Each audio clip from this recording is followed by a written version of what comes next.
So we just finished our interview with Vladimir Putin. We're in an ante-room in the Kremlin, waiting for our car to come, having a cup of coffee. I'm sitting here with the folder, kind of old-fashioned, I haven't even opened it yet, of documents that Putin gave me. I've got my nighttime reading. That was quite an interview. It began in a way I didn't expect at all. I'm still thinking it through. This just happened, so my thoughts are inchoate, but I asked him, of course, the obvious question, which is, why did you move against Ukraine 2 years ago, February 2022? And he had said that he felt a physical threat from NATO within Ukraine, and he was worried they were going to bring nuclear weapons into Ukraine, et cetera, et cetera. So I asked him about that.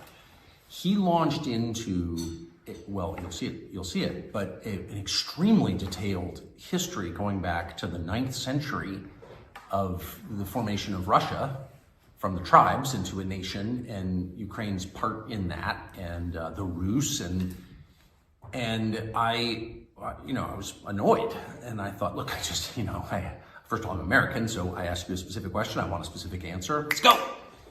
And he wouldn't, and so I pushed him, and he got annoyed, and I was annoyed, and I thought he was filibustering, and maybe he was to some extent, but I concluded after watching all this, no,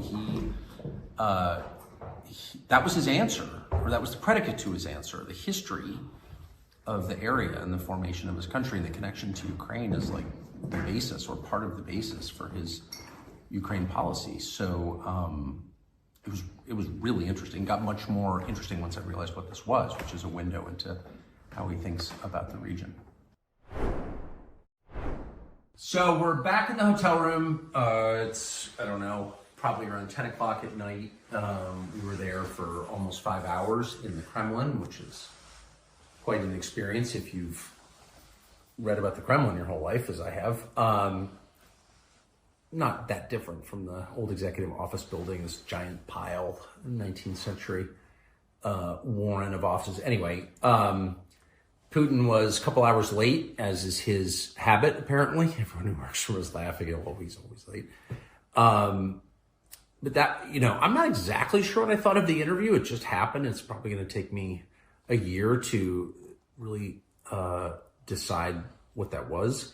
But a couple of quick perceptions. One, Putin is not someone who does a lot of interviews. Well, really any interviews. He hasn't done an interview in almost 4 years.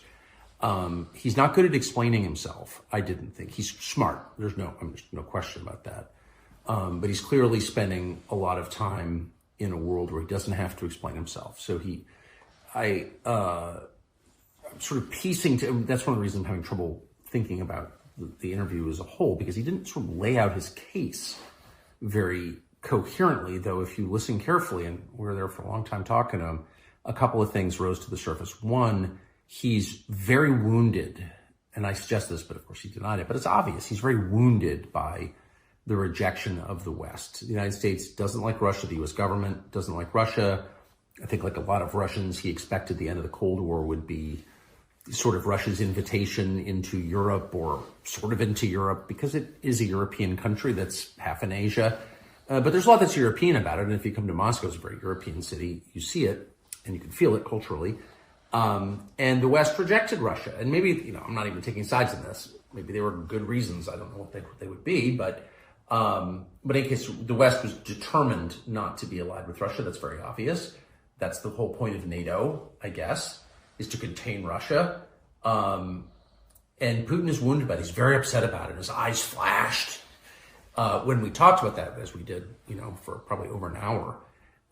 He didn't have a coherent theory that he was willing to tell me anyway as to why that is. Russia's not an expansionist power. Sorry. You're not supposed to say that, because all the Victoria Nulands and all the liars and ideologues who run the State Department want to make him into this, Hitler, Imperial Japan. But the truth is that that's just false. It's just stupid, actually. You have to be an idiot to think that. Russia's too big already. It's the biggest landmass in the world. They only have 150 million people.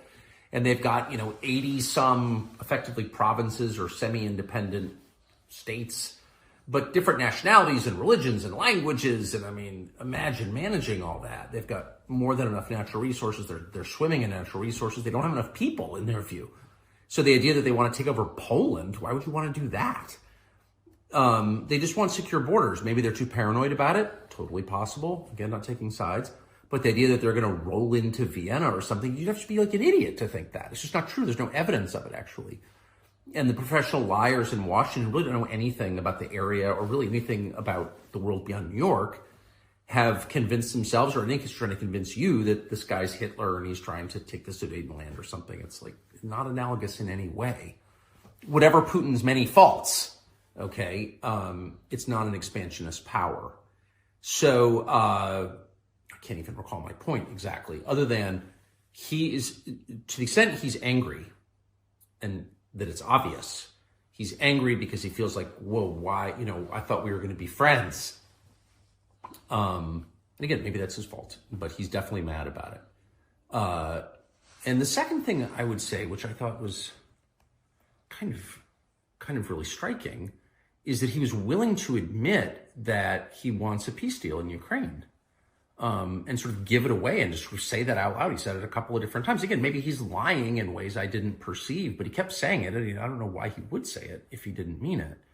And of course, there is, as a matter of fact, there is evidence overwhelming that there was a peace deal or part of a peace deal at the beginning of peace talks, a settlement of some sort on the table a year and a half ago, that the former Prime Minister of Great Britain, Boris Johnson, scuttled on behalf of the Biden administration and convinced Zelensky and the Ukrainian government not to enter into these talks. I mean, that's kind of an established fact. The Israelis were there. They revealed this. I mean, that happened. So, but Putin, for his part, again, even talking about Putin, you feel like you're flacking for Putin. I'm from La Jolla, California. I'm not flacking for Putin. Please. I'm just trying to assess this rationally. It's interesting that he's willing to say, yeah, I want some kind of settlement. And the final thing I'll say is that if you're wondering who the lunatics are, U.S. officials have said on the record and have said to me, and are telling a bunch of people that part of the terms have to be Russia giving up Crimea. And without getting into the whole history of Crimea, here are the facts. It's, the home of Russia's warm water fleet. It's got a Russian population. They had a referendum. It chose Russia. It's part of Russia. It's where Russian wine comes from. So you could like that or not like it, but the fact is Putin would go to war, nuclear war, if it came down to Crimea. So and by the way, Crimea was in Russian hands at the beginning of this war. So it's like, if you really think that a condition of peace is that Putin's going to give up Crimea, then you're like a lunatic. And they are. I mean, they want a weak leadership in Russia. And the question is, why would you want that? How is that good for the United States? I'm not defending Russia. I'm defending my own country. A weak central government in a nation with the world's largest nuclear stockpile is insane, especially a country as large and potentially fractious with this many languages, ethnicities, religions, 20% Muslim population. You're just going to sort of let the nuclear stockpile float free and hope the best thing happens. You're a freaking nutcase if you desire that. And we are run by nutcases. The president and that poisonous moron, Toria Nuland, we're going to depose Putin. Well, then what happens? What happened in Libya when we deposed and allowed, Gaddafi to be murdered? What happened in Iraq when we brought Saddam to justice?